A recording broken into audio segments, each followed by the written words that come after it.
Hey everyone, today we're talking about one of the biggest temptations in the plant hobby, repotting a newly purchased plant. But before we dig in, I'm using a hot soldering iron to melt extra drainage and aeration holes into the bottom and lower sides of these pots. Why? Because airflow to the roots is everything. So now let's get into it. Normally, the golden rule is to wait 2 to 3 weeks after buying a plant to let it acclimate, but these rules are meant to be broken, especially when the plant's health is on the line. So today, we're repotting two very different recent additions. First up is this 6-inch Alocasia Dragon Scale I ordered from Temu 3 weeks ago. Yes, you heard me, Temu, but that's another story. Overall, it's a healthy plant, but it had a rough transition, dropping 3 older leaves, though it did just unfurl a new one. It's doing more than surviving, but it's definitely not thriving.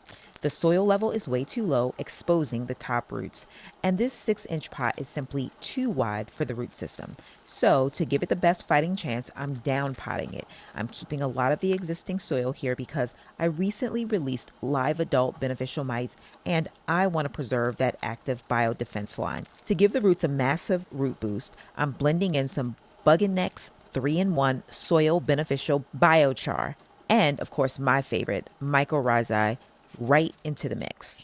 Next up is this gorgeous Painted Lady Philodendron that I picked up at a plant show last month. This one is completely acclimated and has already pushed out a half a dozen stunning new leaves. But it was giving me clear warning signs. The soil level was incredibly low and it needed constant watering. Once it was out of the pot, the real culprit became obvious. The soil had gone completely hydrophobic, repelling water instead of absorbing it. For this one, we're switching to a mostly fresh, chunky soil, but we're still adding in the Bugnetix biochar and mycorrhizae blend to supercharge the root development and ease any transition stress. To wrap things up, I'm putting our slow release beneficial mite sachets right back onto both plants to keep our pest prevention airtight. Remember, if a new plant is thriving, only repot it if you see structural signs like hydrophobic soil, rapid drying, signs of root rot, or other issues that need immediate intervention.